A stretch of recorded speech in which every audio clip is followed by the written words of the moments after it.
কবরের মাটি এই গুনাহগারকে দুই পার্শ্ব থেকে জোরে জোরে চাপ দাও। এত জোরে চাপ দিবে পাঁজরের হাড়গুলো চুরমার হয়ে যাবে।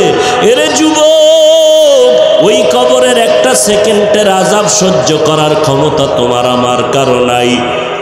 একটা মশার কামড় সইতে পারি না, মাটির চাপ কবরে কেমন করে সহ্য করবা?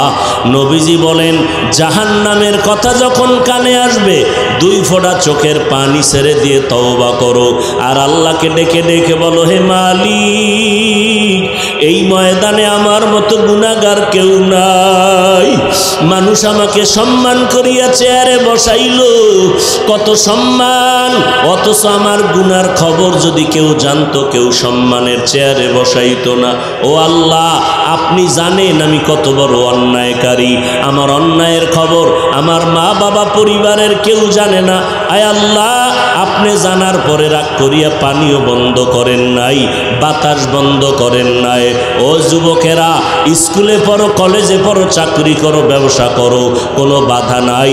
তবে আমার মাওলার মোহাব্বত নিয়ে নবীর তরিকা মেনে 5 বেলার নামাজ পড়ো, মা বাবার দোয়া নিয়ে চলো, ওলামায়ে কেরামের দোয়া নিয়ে চলো, আর নবীর তরিকা নিজের আপন গলার মালা বানাও। স্কুলে পড়া বন্ধ করা লাগবে না, চাকরি ছাড়া লাগবে না, ব্যবসা বন্ধ করা লাগবে না। তাকাইয়া দেখো ডানে বামে, তোমার আমার মতো যুবক স্কুল কলেজে পড়িয়াও নামাজ ছাড়ে না। বলো তুমি কেন পারবা না? তোমার আমার মতো যুবক র্যাব, আর্মি, পুলিশ, বিডিআরের চাকরি করিয়াও নামাজ ছাড়ে না। বলো বাবা তুমি কেন পারবা না?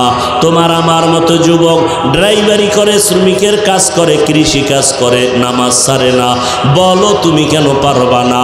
তোমার আমার মতো ব্যবসায়ী, কোটি টাকার মালিক, 1 টাকাও হারাম খায় না, নামাজ ছাড়ে না। বলো তুমি কেন পারবা না?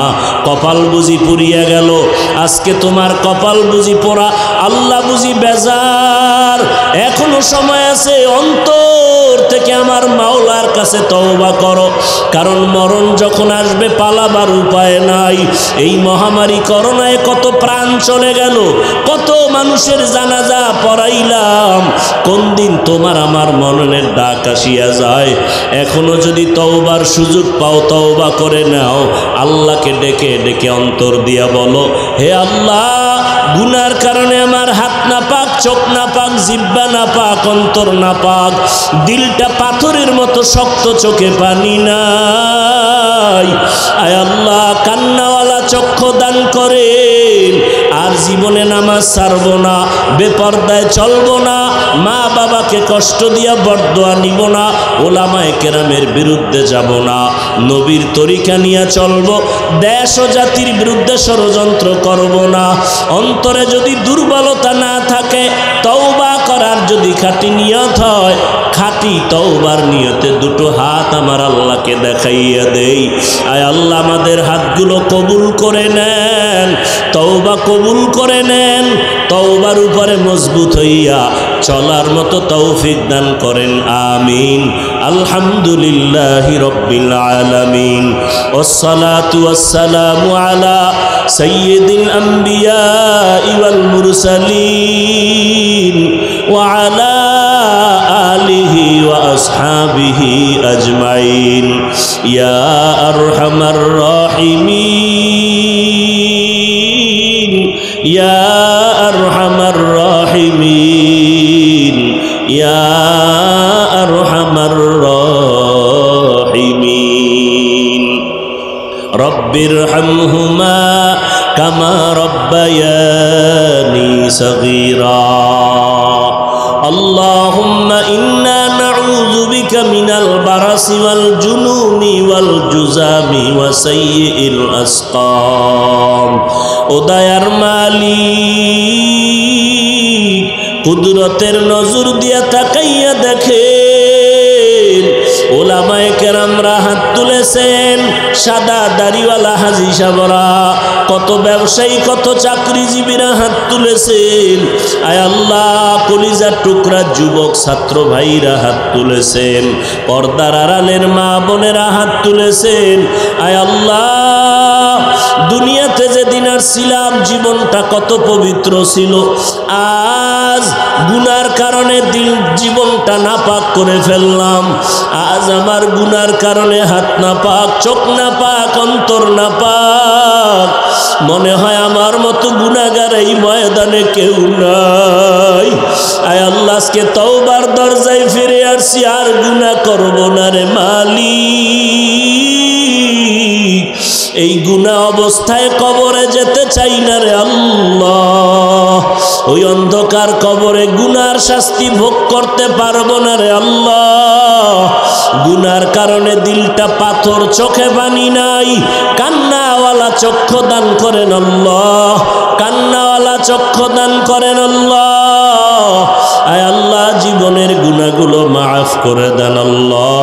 আয় আল্লাহ, মাহফিল কবুল করে নেন, আয়োজনকারী সহযোগিতাকারীদের কবুল করে নেন। আয় আল্লাহ, অতিথিবৃন্দদের কবুল করে নেন। সারা দুনিয়ার মানুষকে মাফ করে দেন আল্লাহ। উসজুদু লি আদম, তোমরা আদমের সিজদা করো। ফাসাজাদু ইল্লা ইবলিস, সব ফেরেশতারা সিজদা করলো, কে করে নাই? আল্লাহ জিজ্ঞেস করলেন, এ ইবলিস, সেজদা করলি না কেন? ভালো করে খেয়াল করেন। ইবলিস জবাব দেয়, ও আল্লাহ, আমার যুক্তিতে মিলে না, আমার যুক্তিতে মিলে না। তোর যুক্তি কি? আমার যুক্তি হলো, খলাক্তানি মিন নার ওয়া খলাক্তাহু মিন তিন। আমি ইবলিসের বানাইছেন আগুনের দ্বারা, আদমের বানাইছেন মাটির দ্বারা। আগুনের গতি উপরে, মাটির গতি নিচে। যুক্তি কয় আদম আমারে সেজদা করে সম্মান দিবে, আমি কেন আদমের সেজদা করব? আল্লাহ বলেন, মালিকের হুকুম মানলি না রে বেঈমান। আমি আল্লাহ তোর উপরে কতটাই না খুশি ছিলাম। জমিনের এমন একটা ইঞ্চি জায়গা বাদ নাই যেখানে তোর সেজদা পড়ে নাই। আসমানের এমন একটা ইঞ্চি বাদ নাই যেখানে তুই সেজদা করো নাই। তুই এত বেশি ইবাদত করেছো, আমি আল্লাহ খুশি হইয়া তোরে টাইটেল দিলাম তুই বড় আবেদ, তোরে টাইটেল দিলাম তুই বড় আরেফ, তোরে টাইটেল দিলাম তুই বড় ওলি, তোরে টাইটেল দিলাম তুই বড় খাজেন। তোর মতো ইবাদত করনেওয়ালা বুজুর্গ আর কেউ নাই। এত জীবনভর ইবাদত করলি, কিন্তু গোলামি করতে গিয়া, গোলামের কাজ হলো মালিকের কথা মেনে নেওয়া। বুঝে আসো কার না আসো। গোলামের কাজ কি? মালিকের হুকুম মেনে নেওয়া। বুঝে আসো কার? যুক্তিতে বুঝে আসো কার না আসুক, গোলামের কাজ মালিকের হুকুম মেনে নেয়া। এরে ইবলিস, এত ইবাদত করলি, কিন্তু আমার হুকুমটাকে তুই মানলি না কেন? যুক্তি দিলি কেন? আমি আল্লাহর সিদ্ধান্ত, নূরের সৃষ্টি শ্রেষ্ঠ না, আগুনের সৃষ্টি শ্রেষ্ঠ না। আমি আল্লাহর স্থায়ী সিদ্ধান্ত, মাটির সৃষ্টি মানুষ জাতি হলো শ্রেষ্ঠ। সেজদা কেন করলি না? আমার হুকুম কেন মানলি না? আমার দরবার থেকে তোরে বিতাড়িত করে দিলাম, একদিনের জন্য না, তোরে আমি চিরস্থায়ী জাহান্নামী বানায় দিলাম। অপরাধটা কি? অপরাধ বেশি কিছু না, মালিকের হুকুমের সামনে কেন যুক্তি দিলি? আমগো দেশেও এরকম যুক্তিবাদী আছে না নাই? যুক্তিতে মিলে না, এই জন্য নবীরে মাটির তৈরি মনে করে না। এরকম আছে না নাই? আল্লাহর স্থায়ী সিদ্ধান্ত, মাটির সৃষ্টি শ্রেষ্ঠ। তোমার যুক্তি টুক্তি দিতে গেলে কপাল যাও আছে তাও পুড়ে যাবে। লিকুল্লি শাইইন জিনাতুন ফিল ওয়ারা ওয়া জিনাতুল মারই তামামিল আদাবি। আজ খোদা খাহিমে তৌফিকে আদব, বে আদব মাহরুমে গাশত আজ ফজলে রা। আদবওয়ালা জিন্দেগির বড় দাম। বলে আদব কারে কয়? বলে মুরব্বী ছাত্র ওস্তাদের সামনে যুক্তি দিয়া ওস্তাদকে আটকাইও না। ওস্তাদ যা কয় আদবওয়ালা ছাত্র তা মেনে নিবে, বুঝে আসুক আর না আসুক, এটাই হলো আদবওয়ালা ছাত্রের গুণ। আব্বা আম্মা যা বলবে সন্তান তা মেনে নিবে, এটাই আদবওয়ালা সন্তানের গুণ। পীর সাহেব যা বলবে মুরিদেরা তা মেনে নিবে, এটাই হলো আদবওয়ালা মুরিদের গুণ। মুরব্বীরা যা বলবে তাদের অনুসরণকারীরা তা মেনে নিবে, বুঝে আসুক আর না আসুক, এই গুণটাই হলো আদবওয়ালা ভক্তদের গুণ। প্রশ্ন করলে বান্দা ধ্বংস ছাড়া আর কোনো পথ নাই। অতএব আল্লাহর মোহাব্বত নিয়া আল্লাহ তাআলা বললেন, আমার স্থায়ী সিদ্ধান্ত, ও মাটির মানুষ, তোমাদের আমি আল্লাহ মাটির থেকে বানাইয়া মাটির মতো সম্মান রাখি নাই, পায়ের নিচে সবার উপরে তোমাদের সম্মান দিলাম। বিস্তারিত একটা একটা যদি বলি সারা রাত্র চলে যাবে। আল্লাহ কেমন করে আমাদের সম্মান দিলেন? জমিনের মধ্যে চলার মতো বাহনের আয়োজন করলেন, পানির মধ্যে চলার মতো বাহনের আয়োজন করলেন। যেই লোহা পানিতে ছেড়ে দিলে নিচে চলে যায়, আল্লাহ কয় আমার কুদরতের দ্বারা মানুষের এমন মেধা দিলাম, ওই লোহা দিয়া স্টিমার বানায়, লঞ্চ তৈরি করে, ওগুলো আবার পানির উপরে ভাসাইয়া রাখার ক্ষমতা আল্লাহ ছাড়া আর কারো হতে পারে না। কাদের কুদরত দারি বার কামাল, আন্তা রব্বি আন্তা হাসবি জুল জালাল, তুহি কাদের জলিলুল্লাহ জাহাদার, বহর হালে তুহি মেরা নেগাহদার। আল্লাহ তাআলা বলেন, দেখ আমি আল্লাহ কেমন কুদরতের মালিক। নদীর মধ্যে শুধু উপরে না, মানুষের এমন মেধা আমি আল্লাহ দান করলাম, পানির মধ্যে সমুদ্রের নিচে গিয়া হোটেল বানায়। কোথায়? সমুদ্রের নিচে। আবার পানির ভেতর দিয়া ব্রিজ বানায়, আছে না নাই? আল্লাহ বলেন আমি মানুষের মেধা দান করলাম, মানুষের চলার পথ আমি দিলাম। শূন্য স্থানে আগের দিন 100 বছর আগে হাজি সাহরা হজে যাইতো, নদী পথে স্টিমারে যাইতো, জাহাজে যাইতো, 3 মাস লাগতো, 2.5 মাস লাগতো। ওই সময়ে যদি আমি হাফিজুর রহমান একটা বয়ান দিয়ে বলতাম তোমরা সব পাগলের দল, মক্কা যাইতে 2.5 মাস লাগেনি, আমি 6 ঘন্টায় নিয়ে যাবো, কাফের কইতে আর দেরি লাগতো নি? বলতো জগতের এক কাফের পাওয়া গেল। দেখেন না এখন একজন আর একজনকে কাফের বলতে কোনো চিন্তাও করে না, মনে হয় যেন কাফেরের কন্ট্রাক্টারই নিয়ে নিস। আল্লাহ হেদায়েত দান করেন। তাবলিগলারা কাফের, চরমনাই কাফের, দেওবন্দিরা কাফের, কাফের কাফের বলতেছে। মদিনাওয়ালা কি কয়? যদি কেউ কাউকে কাফের কয় তাহলে 2 জনার 1 জন কাফের। 2 জনার, যাকে কাফের বলল সে যদি কাফের না হয়, যে বলছে সে কাফের। যে বলছে ওই শব্দটা ঘুরতে ঘুরতে ঘুরতে ঘুরতে উপরে যায়। এইবার কয় আল্লাহ যারে কাফের বলছে ওই লোকটা তো কাফের না, এখন আমি কই যামু? শব্দটা আল্লাহ কয় যে বলছে তার মাথার উপরে গিয়া পড়ে যা, ওই লোকটার মাথার উপরে গিয়া পড়ে যায়। এই জন্য আল্লাহর কোরআন বলে গালি দেওয়া হারাম, নবীর হাদিস বলে গালি দেওয়া হারাম।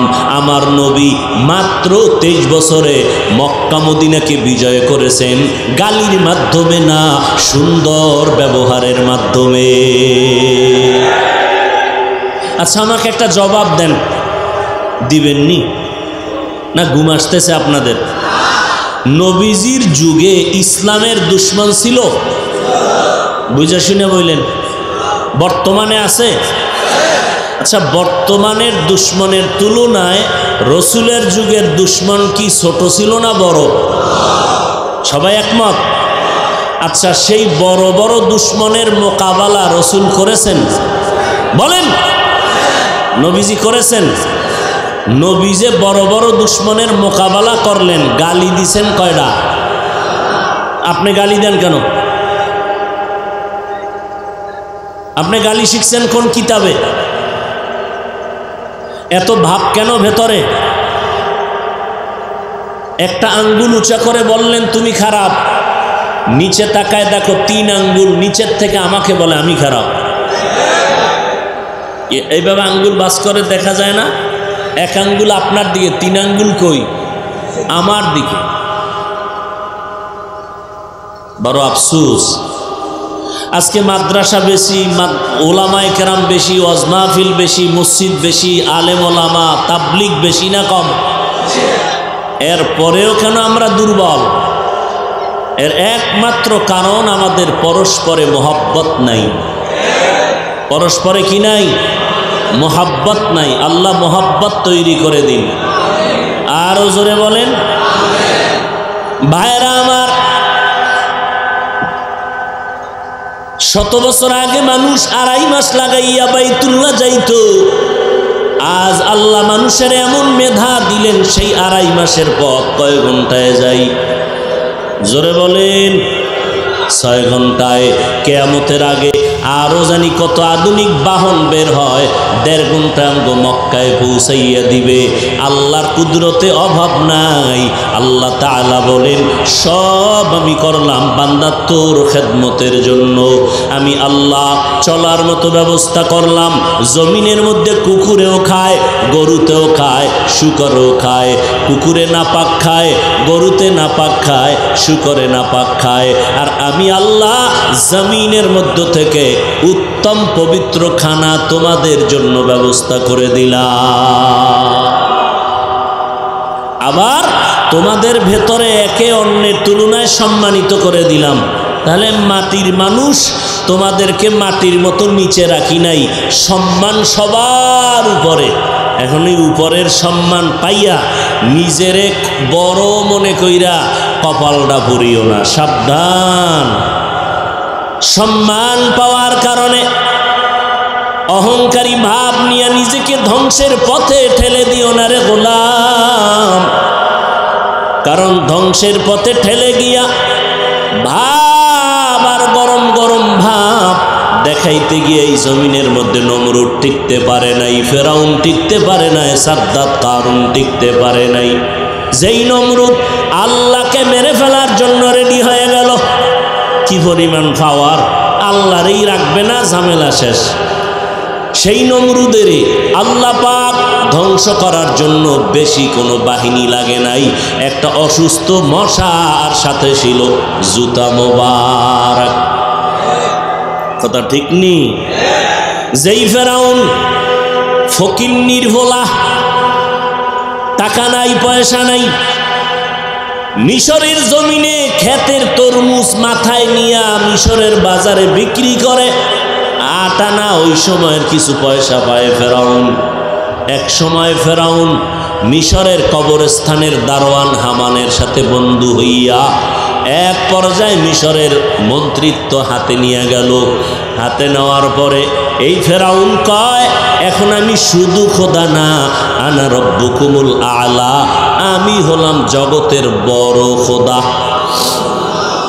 আল্লাহ বলেন, তাকায়া দেখ, ওই ফেরাউনকে লোহিত সাগরের পানিতে চুবাইয়া ধ্বংস করে দিলাম। এরে নবীর উম্মতের দল, যতই বাহাদুরি করো না কেন, আল্লাহ পাক বলেন ওই বাহাদুরি তোমার কোনো জায়গায় টিকবে না। কিসের গরম গরম ভাব? টাকা। ও টাকাওয়ালা ভাই, গাজীপুর জেলার টাকার গরম রাজধানীতে গেলে টিকবে না, কারণ সেখানে আরো বড় টাকাওয়ালা আছে না নাই? ঢাকার টাকার গরম ইন্ডিয়ায় টিকবে না, কারণ ইন্ডিয়ার টাকাওয়ালা গরম গরম ভাব দেখায় আর গাঞ্জা খায়। ইন্ডিয়ার গরম ভাব আমেরিকায় টিকবে না। আল্লাহ কয়, সারা জগতের গরম ভাব আমি মাওলার দরবারে টিকবে না। কোটি টাকার মালিক দেখো, অভাব হয় না দূর, গরিব ঘুমায় আরাম করে মনটা বাহাদুর। ফেরাউনের লাশটা দেখো মিশর জাদু ঘরে, খায় না মাটি পোকা মাছি সবাই ঘৃণা করে। হৃদয়ে থাকিবে যার নম্রতা সদা, রহমত আসিবে সেথা প্রভুর ওয়াদা। বড়র বড়াই থাকলে দিলে রহমত আসবে না, নিজেকে নিজে ছোট মনে করিও সাদা। উঁচু জমিন থেকে পানি নিচু জমিনে যায়, তেমনি খোদার রহমত আসে নম্রতার হৃদয়। ভোগবিলাসের বাড়ি গাড়ি পরে রবে সব, ভোগবিলাসের বাড়ি গাড়ি পরে রবে সব, থাকতে সময় স্মরণ করো আল্লাহ আমার রব। আমাদের রবকে। এরে নবীর উম্মতের দল, এত বড় ক্ষমতার পাওয়ার ওই ফেরাউন, নমরুদ, হামান, সাদ্দাত, আজকে তাদের নাম নেওয়ার মতো কোনো মানুষ জগতে আসেনি। আল্লাহ যদি ওদের নামটা কোরআন শরীফের মধ্যে না দিতেন, দুনিয়ার কেউ জানতো না ওরা কারা। আল্লাহ দিছেন কেন? ও দুনিয়ার টাকার গরমওয়ালা, ওদের ইতিহাস পইরা পইরা নিজের একটু ঠান্ডা বানায় দাও। এই ফেরাউনের নাম, এত দামি দামি মানুষ, অথচ সারা দুনিয়ার বেঈমানের বাড়ি তালাশ করো, নমরুদ ফেরাউন নামের একটা সন্তান পাওয়া যাবেনি? যাবে? যদি বলা হয় মাসে 1 লাখ টাকা দিব, তোমার সন্তানের নামটা ফেরাউন রাখো, রাখবে কোনো বেঈমান? বলেন। কোনো বাঙালিরে যদি বলা হয় তোমার সন্তানের নামটা ফেরাউন রাখো, মাসে 1 লাখ টাকা দিব, বাঙালি কি কইব? কয় 1 মাস সময় দাও, একটু ভেবে নেই। 1 লাখ টাকা মাসে কম না তো এই করোনার যুগে? কি এর নাম বাঙালি? এর নাম বাঙালি। আল্লাহ হেদায়াত দান করুন। বিড়িতে লেখা কি? ধূমপানে বিষপান মৃত্যু ঘটায়, ক্যান্সার, এরপরও টানে। আছে না নাই? এই বহু আশেক ওয়াজের প্যান্ডেলে ঢুকার আগেও বিড়ি টানছে, মোনাজাতের পরেও টানবে, আবার পকেটে হাত দিয়ে তালাশ করে আছে না পড়ে গেছে। আছে না নাই? আল্লাহ হেদায়াত দান করেন। আরো জোরে বলেন। বিড়ির প্যাকেটে লেখা মরণ, এরপরও টানে কেন? যে বাঙালি, এই জন্য। বুঝেন না? ডাক্তার কইছি মিষ্টি খাওয়া হারাম, এই সবে বরাতে জেলাফি খাইতে গেছে মসজিদে, খাইতে গিয়া প্যাকেট লইবে একটা, 2টা লইতে গিয়া ফিডাফিডি লাগাই দিছে। এমন ফিডাফিডি যে একটা জেলাফিও পাইল না, পায়ের তলে কইরা সব ভর্তা। মসজিদ থেকে বিদায় নেয় আর কয় খোদা এখানে আর ঢুকায়ও না। আছে না নাই? এর নাম বাঙালি। এর নাম। আরো বাঙালির পরিচয় আছে যেগুলো ভাষা নাই বলার। রাতের বেলা নিজের আপন মেয়েটাকে ঢাকা হোটেলের মধ্যে নিয়ে কয় আজকের জন্য তুই স্ত্রীর মতো। নাউজুবিল্লাহ আসে না? এরে নবীরা আশেক, জামানা বহুত খারাপ, ইমান নিয়া মরবেন দূরের কথা, বেঁচে থাকা বড় কঠিন হয়ে গেল। আমার কন্যাটারে যদি বলি আম্মা জান একটু ওড়নাটা টাইনা দে, মাইয়া যদি কয় আমারে জোর করবা না, তাহলে আমি বাবার অধিকার নাই জোর করে বলা। কেমন জামানা, কেমন জামানা আসলো। এরে ভাই, মেয়ে ছেলে যদি বলে তুই আর আমি জীবনটা একত্রে চালাবো, মা যদি বাধা দিতে যায় মায়ের বিপদ, আব্বা যদি বাধা দিতে যায় আব্বা জানের বিপদ। কোন জমানায় পার করতেছি? এই অবস্থা আমরা মুরব্বি হারা হয়ে যাইতেছি। মুরব্বিদের কথা মাইনাই ঠিক রাস্তায় চলতে পারি না। যারা মুরব্বি মানে না তাদের উপায়ে কি চিন্তা করা দরকার।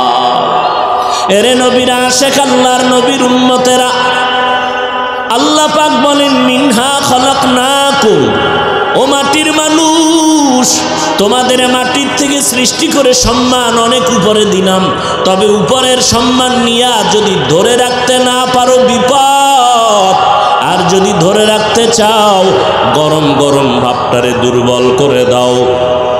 এলেমের গরম, টাকার গরম, ক্ষমতার গরম যতই দেখাই না কেন, আমি যদি মনে মনে ভাবি আমার মতো বড় বক্তা বাংলাদেশে কেউ নাই, আল্লাহর বান্দাকে আল্লাহ বুঝাবে, এই বান্দা তুই কিসের বক্তা? এই জামিনে খতিবে আজম সিদ্দিক আহমদ রহমাতুল্লাহ আলাইহি এত বড় আল্লাহওয়ালা চেয়ারের মধ্যে বসিয়া নাহমাদুহু বলা শুরু করলেই ময়দানের মধ্যে কান্না শুরু হয়ে যেত। বয়ান করতো আধা ঘন্টা, ময়দানের মানুষ তওবা করে বিদায় নিত। আর 12টা মাস ফজরের পরে, জহুরের পরে, আসরের পরে, মাগরিবের পরে সারা রাত চিল্লাইয়া বয়ান করে করে পায়ে ধরে ধরে বয়ান করি। ভাইজানেরা টুপি পরেন, নামাজ পড়েন, বয়ান কইরা তো এই কথা বলি না, চরমনাই না গেলে গুনাহ হবে একবারও বলি না, তাবলিগে না গেলে গুনাহ হবে একবারও বলি না, কওমি মাদ্রাসায় না পড়লে গুনাহ হবে একবারও বলি না, দেওবন্দীদের কাছে না গেলে গুনাহ হবে তাও বলি না। কি বলি?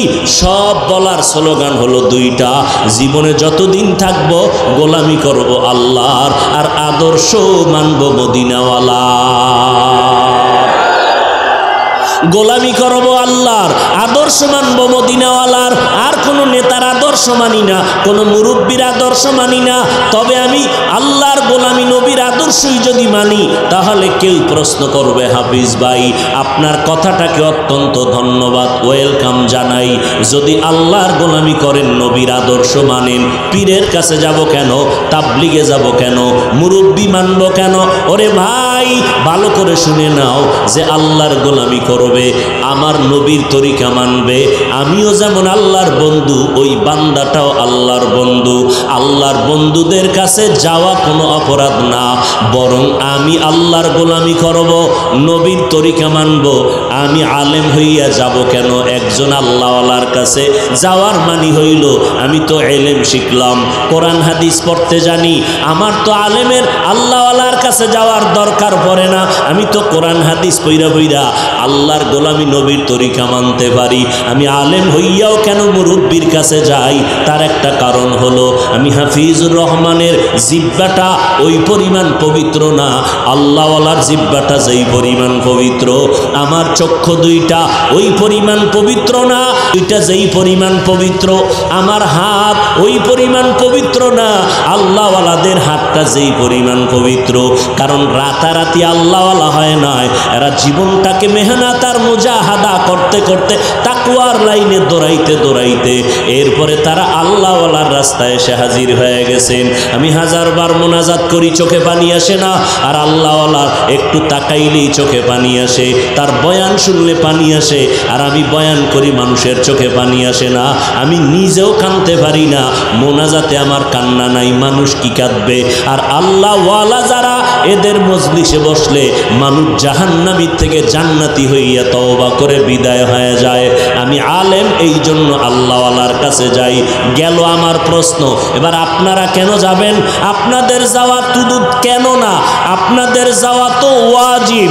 কারণ আপনি কোরআনের আরবি পড়তে পারেন না, হাদিসের আরবি বুঝেন না।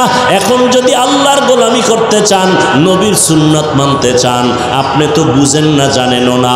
আল্লাহ কয়, যারা জানে এদের কাছে চলে যাও। কারা জানে? আল্লাহ কোরআনে বলেন, এরা হলো আহলে হক, উলামায়ে কেরাম।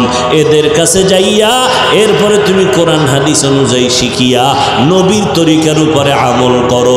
অতএব আমরা পীরের কাছে গেল আমগো সমস্যা নাই, কারণ আমরা পীরের গোলামি করি না, গোলামি করি আল্লাহর। আমরা তাবলিগে গেলে সমস্যা নাই, কারণ আমরা তাবলিগের গোলামি করি না, গোলামি করি আল্লাহর। তাবলিগে কেন যাই? নবীর রাস্তা চিনি না, সুন্নত চিনি না, চিনার জন্য যাই। আল্লাহর পথ চিনি না, চিনার জন্য যাই। এতটুকু বলার পরেও যারা প্রশ্ন করবে, এরাই হলো ইসলামের নামে মুনাফিক, ইহুদির দালাল। ভাইরা আমার, আল্লাহ পাক রব্বুল আলামিন বলেন, রে গোলাম, মাটির সৃষ্টি তোমাকে বানাইয়া সম্মান দিলাম, তবে গরম ভাব দেখাইও না। কিসের গরম? এলেমের গরম না। সাহাবায়ে কেরামের এলেম কত বেশি ছিল। আবু বকর, ওমর, ওসমান, আলী, এত এলেম, এরপরও তারা জীবনভর কান্না করেছেন। আমলেরও দুর্বলতা নাই, এখলাস আর তাকওয়ার দুর্বলতা নাই। এত আমল আর এখলাস নিয়া সারা রাত আবু বকর নামাজে কান্নার আওয়াজ, ওমরে ফারুকের কান্নার আওয়াজ, ওসমান রাদিয়াল্লাহু তাআলা আনহুর কান্নার আওয়াজ। আম্মা জান আয়েশা রাদিয়াল্লাহু আনহা বলেন, ওরে আবু বকর কেন, ওমর কেন, ওসমান কেন, আলী কেন? আবার নবী, যে নবীর কোনো গুনাহ নাই, ওই নবী, আমি আয়েশার হুজরায় বসে বসে কান্না করেন। আমি একদিন আমার নবীরে জিজ্ঞাসা করলাম, ও নবী, আপনি কেন আমার হুজরায় বসে কান্না করেন? আমি আয়েশা কোনো বেয়াদবি করছি নাকি বলেন? আম্মা জান আয়েশার প্রশ্নের জবাবে নবী কান্না করে বলেন, আয়েশা, তুমি কোনো বেয়াদবি করো নাই, কিন্তু আমি কান্নার কারণ, একমাত্র কারণ হাসরের ময়দানের ভয়ঙ্কর অবস্থা আমার অন্তরে আসছে, এই জন্য কান্না করি। কারণ হাসরের ময়দানটা এত বড় কঠিন হবে, এই জমিনটা হবে হাসরের মাঠ, সিরিয়ার জমিন হবে আল্লাহর বিচারালয়, আদালত। আল্লাহ তাআলা আদালতটা কায়েম করিয়া এরপরে আল্লাহ পাক রাগান্বিত আওয়াজ দিয়া একটা সাইনবোর্ড লাগায় বলবেন, লিমানিল মুলকুল ইয়াউম লিল্লাহিল ওয়াহিদিল কাহ্হার। ও আয়েশা, ওই দিন আল্লাহ পাকের এত রাগ, এত রাগ, আল্লাহর রাগান্বিত আওয়াজ। ওদিকে সূর্যটা থাকবে উপরে, আল্লাহ বলবে, নিচে নেমে আয় সূর্য, তোর যত মুখ উপরে আছে নিচের দিকে করে দে, সূর্যের যত তাপ আছে জমিনে ছেড়ে দাও। সূর্যের তাপে জমিনটা তামা হয়ে যাবে, মানুষের মাথার মগজগুলো ভাতের মারের মতো ফুটবে, পায়খানার রাস্তা দিয়া পেটের গলিত নারী বুড়িগুলো পড়ে যাবে। ওদিকে জাহান্নামের আওয়াজ। মায়ার নবী বলেন, আয়েশা, সমস্ত নারী পুরুষ থাকবে উলঙ্গ ওই হাসরের মাঠে, এত কঠিন অবস্থার কারণে যেই নবীদের কোনো গুনাহ নাই, ওই নবীরা নাফসি নাফসি বলে কান্না করবেন। আদম নবী কাঁদবেন নাফসি নাফসি বলে, আর ঈসা নবী কাঁদবেন নাফসি নাফসি বলে, মূসা নবী নাফসি নাফসি বলে কাঁদবেন।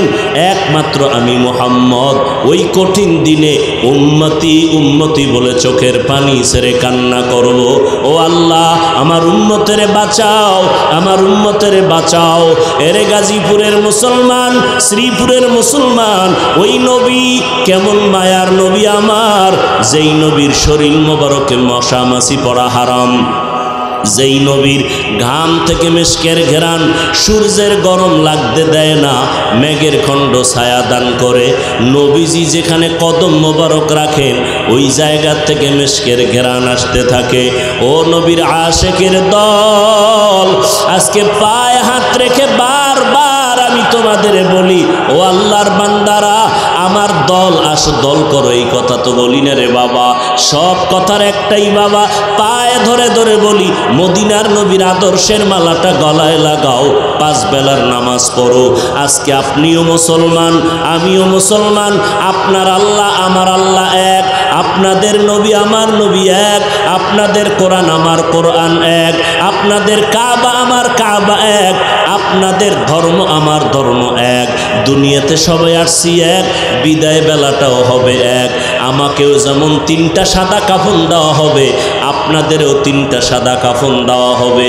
কে চরমনাই, কে কওমি, কে আলিয়া, কে ধনী, কে গরিব, ভেদাভেদ নাই। 3টা সাদা কাফনে প্যাকেট করা হবে। কবরের সাইজও হবে এক। কবরে নিয়ে রাখার পর মাটি দিয়ে সব যখন চলে যাবে, 2 জন ফেরেশতা আপনার আমার কবরে আসবে। সবার বেলায় প্রশ্ন হবে 3টা, তাও হবে এক। রবের পরিচয় দাও, ধর্মের পরিচয় দাও, রাহমাতুল লিল আলামিনের পরিচয় দাও। এরে নবীর উম্মতের দল, ওই প্রশ্নের জবাব যারা দিতে পারবে, নবী বলেন তাদের কবর হবে রওজাতুম মির রিয়াজিল জান্নাহ। আর যারা জবাব দিতে পারবে না, তাদের কবর হবে হুফরাতুম মিন হুফারিন নার।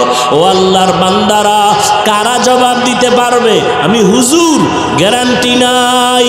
ও ভাই, আপনি পারবেন, গ্যারান্টি নাই। তবে হ্যাঁ, নবী বলেন শতভাগ আশা করা যায়, যারা দুনিয়াতে রবের গোলামি করে যাবে, তারা কবরে গিয়া জবাব দিবে, রব্বি আল্লাহ, আমার রব কেউ না, একমাত্র আমার রব হলেন আল্লাহ। দীনিয়াল ইসলাম, আমার ধর্ম আর কিছুই না, একমাত্র ইসলাম। যারা নবীর সুন্নত অনুযায়ী দুনিয়াতে চলাফেরা করে কবরে যাবে, নবীকে দেখানো মাত্র, নবীর আশেক পাগলেরা দেখা মাত্র চিনে ফেলবে আর বলবে, ইনি তো আমার সে মায়ার নবী। যেই নবীকে না দেখে নবীর সুন্নতের টুপি পরলাম, দাড়ি রাখলাম, নবীর মোহাব্বতের আদর্শ মেনে চললাম, আল্লাহ পাক সাথে সাথে গাইবি আওয়াজ দিয়া বলবেন, ও ফেরেশতা, আমার বান্দাটারে আর কষ্ট দিও না। আমার বান্দা দুনিয়াতে কষ্ট কম করে নাই, টাইম মতো খেতে পারে নাই, ঘুমাইতে পারে নাই। সব বান্দা বান্দি যখন ঘুমায় গেল, আমার এই আশেকটা জায়নামাজ বিছাইয়া ভোর রাত্রে আমি আল্লাহর কাছে কান্না করেছে। এখন আর দেরি না করিয়া কবরে জান্নাতের বিছানাটা দাও, 3.5 হাত কবর বড় বালাখানা বানায় দাও, জান্নাতের সাথে রাস্তা বানাও, আমার বান্দা আরামে ঘুমাবে, কেউ যেন ঘুমের মধ্যে ডিস্টার্ব না করে। ও এলাকার মা বোনেরা, ও পর্দার আড়ালের আম্মা জান, ও বৃদ্ধ বাবাজি, ও কলিজার টুকরা যুবকেরা, আল্লাহর কোরআনটা কি মিথ্যা মনে করেছো? নবীর কথাগুলো কি মিথ্যা মনে করেছো?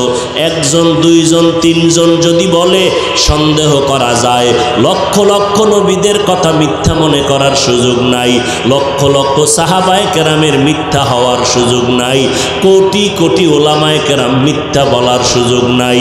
এরে নবীর উম্মতের দল, ওই কোরআন সত্য, নবীর কথা সত্য। ও আল্লাহর গোলাম, নবীজি বলেন এই কবরে যাওয়ার পর যারা প্রশ্নের জবাব দিতে পারবে না, কারণ দুনিয়াতে যারা রবের গোলামি করে না, নবীর তরিকা মানে না, ইসলাম মানে না, এদেরকে যখন কবরে প্রশ্ন করা হবে তখন তারা বলবে হা হা লা আদরি, বড় আফসোস, আমি কিছুই জানি না, কিছুই জানি না। আল্লাহর নবী বলেন, আমার আল্লাহ তখন গাইবি আওয়াজ দিবেন রাগান্বিত হইয়া, ও কবরের ফেরেশতা, এই নাফরমানকে আর সময় দিও না। আমি আল্লাহ দুনিয়াতে কম সময় দেই নাই, আমার দেওয়া পানি, বাতাস, সূর্যের আলো, চাঁদের আলো, জমিনের ফসল, গাছের ফল, নদীর মাছ খাইয়া এত বড় নিমক হারাম, একবারও আলহামদুলিল্লাহ বলে নাই। ওলামায়ে কেরাম পায়ে ধরে ধরে নামাজের দাওয়াত দিত, এক বেলার নামাজও ঠিক মতো আদায় করে নাই। এখন আর দেরি নাই, কবরের মধ্যে জাহান্নামের বিছানাটা বিছাইয়া দাও, জাহান্নামের সাথে রাস্তা বানায় দাও। কবরে জাহান্নামের আগুন একটা না, দুইটা না, 70 থেকে 99টা সাপ। আল্লাহর নবী বলেন, আমার আল্লাহ রাগান্বিত হইয়া কবরের মাটিকে ডেকে বলবেন, এর কবরের মাটি, এই গুনাহগারকে 2 পার্শ্ব থেকে জোরে জোরে চাপ দাও। এত জোরে চাপ দিবে পাঁজরের হাড়গুলো চুরমার হয়ে যাবে। এরে যুবক, ওই কবরের একটা সেকেন্ডের আযাব সহ্য করার ক্ষমতা তোমার আমার কারো নাই। একটা মশার কামড় সইতে পারি না, মাটির চাপ কবরে কেমন করে সহ্য করবা? নবীজি বলেন, জাহান্নামের কথা যখন কানে আসবে 2 ফোঁটা চোখের পানি ছেড়ে দিয়ে তওবা করো, আর আল্লাহকে ডেকে ডেকে বলো, হে মালিক, এই ময়দানে আমার মতো গুনাহগার কেউ নাই।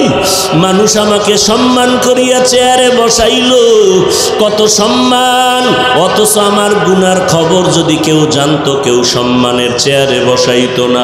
ও আল্লাহ, আপনি জানেন আমি কত বড় অন্যায়কারী, আমার অন্যায়ের খবর আমার মা বাবা পরিবারের কেউ জানে না। আয় আল্লাহ, আপনি জানার পরে রাগ করিয়া পানিও বন্ধ করেন নাই, বাতাস বন্ধ করেন নাই। ও যুবকেরা, স্কুলে পড়ো, কলেজে পড়ো, চাকরি করো, ব্যবসা করো, কোনো বাধা নাই, তবে আমার মাওলার মোহাব্বত নিয়ে নবীর তরিকা মেনে 5 বেলার নামাজ পড়ো, মা বাবার দোয়া নিয়ে চলো, ওলামায়ে কেরামের দোয়া নিয়ে চলো, আর নবীর তরিকা নিজের আপন গলার মালা বানাও। স্কুলে পড়া বন্ধ করা লাগবে না, চাকরি ছাড়া লাগবে না, ব্যবসা বন্ধ করা লাগবে না। তাকাইয়া দেখো ডানে বামে, তোমার আমার মতো যুবক স্কুল কলেজে পড়িয়াও নামাজ ছাড়ে না, বলো তুমি কেন পারবা না? তোমার আমার মতো যুবক র্যাব, আর্মি, পুলিশ, বিডিআরের চাকরি করিয়াও নামাজ ছাড়ে না, বলো বাবা তুমি কেন পারবা না? তোমার আমার মতো যুবক ড্রাইভারি করে, শ্রমিকের কাজ করে, কৃষি কাজ করে, নামাজ ছাড়ে না, বলো তুমি কেন পারবা না? তোমার আমার মতো ব্যবসায়ী, কোটি টাকার মালিক, 1 টাকাও হারাম খায় না, নামাজ ছাড়ে না, বলো তুমি কেন পারবা না? কপাল বুঝি পুড়িয়া গেল, আজকে তোমার কপাল বুঝি পোড়া, আল্লাহ বুঝি বেজার। এখনো সময় আছে, অন্তর থেকে আমার মাওলার কাছে তওবা করো, কারণ মরণ যখন আসবে পালাবার উপায় নাই। এই মহামারী করোনায় কত প্রাণ চলে গেল, কত মানুষের জানাজা পড়াইলাম, কোন দিন তোমার আমার মরণের ডাক আসিয়া যায়। এখনো যদি তওবার সুযোগ পাও, তওবা করে নাও। আল্লাহকে ডেকে ডেকে অন্তর দিয়া বলো, হে আল্লাহ, গুনার কারণে আমার হাত না পাক, চোখ না পাক, জিহ্বা না পাক, অন্তর না পাক, দিলটা পাথরের মতো শক্ত, চোখে পানি নাই। আয় আল্লাহ, কান্নাওয়ালা চক্ষু দান করেন। আর জীবনে নামাজ ছাড়ব না, বেপরদায় চলব না, মা বাবাকে কষ্ট দিয়া বরদোয়া নিব না, ওলামায়ে কেরামের বিরুদ্ধে যাব না, নবীর তরিকা নিয়ে চলব, দেশ ও জাতির বিরুদ্ধে ষড়যন্ত্র করব না। অন্তরে যদি দুর্বলতা না থাকে, তওবা করার যদি খাঁটি নিয়ত হয়, খাঁটি তওবার নিয়তে দুটো হাত আমার আল্লাহকে দেখাইয়া দেই। আয় আল্লাহ, আমাদের হাতগুলো কবুল করে নেন, তওবা কবুল করে নেন, তওবার উপরে মজবুত হইয়া চলার মতো তৌফিক দান করেন, আমিন। আলহামদুলিল্লাহি রাব্বিল আলামিন, ওয়াসসালাতু ওয়াসসালামু আলা সাইয়্যিদিল আম্বিয়া ওয়াল মুরসালিন ওয়া আলা আলিহি ওয়া আসহাবিহি আজমাইন, ইয়া আরহামার রাহিমিন, ইয়া আরহামার রাহিমিন, ইয়া আরহামার রাহিমিন। রব্বিরহামহুমা কামা রব্বায়ানি সগীরা। আল্লাহুম্মা ইন্না নাউযু বিকা মিনাল বারাসি ওয়াল জুনুনি ওয়াল জুজামি ওয়া সাইয়্যিল আসকাম। ও দয়ার মালিক, কুদরতের নজর দিয়া তাকাইয়া দেখেন, ওলামায়ে কেরামরা হাত তুলেছেন, সাদা দাড়িওয়ালা হাজী সাহেবরা, কত ব্যবসায়ী, কত চাকরিজীবীরা হাত তুলেছেন। আয় আল্লাহ, কলিজার টুকরা যুবক ছাত্র ভাইরা হাত তুলেছেন, পর্দার আড়ালের মা বোনেরা হাত তুলেছেন। আয় আল্লাহ, দুনিয়াতে যেদিন আসছিলাম জীবনটা কত পবিত্র ছিল, আজ গুনার কারণে জীবনটা নাপাক করে ফেললাম। আজ আমার গুনার কারণে হাত না পাক, চোখ না পাক, অন্তর না পাক। মনে হয় আমার মতো গুনাহগার এই ময়দানে কেউ নাই। আয় আল্লাহ, আজকে তওবার দরজায় ফিরে আসছি, আর গুনাহ করব না রে মালিক। এই গুনাহ অবস্থায় কবরে যেতে চাই না রে আল্লাহ। ওই অন্ধকার কবরে গুনার শাস্তি ভোগ করতে পারবো না রে আল্লাহ। গুনার কারণে দিলটা পাথর, চোখে পানি নাই, কান্নাওয়ালা চক্ষু দান করেন আল্লাহ, কান্নাওয়ালা চক্ষু দান করেন আল্লাহ। আয় আল্লাহ, জীবনের গুনাহগুলো মাফ করে দেন আল্লাহ। আয় আল্লাহ, মাহফিল কবুল করে নেন, আয়োজনকারী সহযোগিতাকারীদের কবুল করে নেন। আয় আল্লাহ, অতিথিবৃন্দদের কবুল করে নেন, সারা দুনিয়ার মানুষকে মাফ করে দেন আল্লাহ।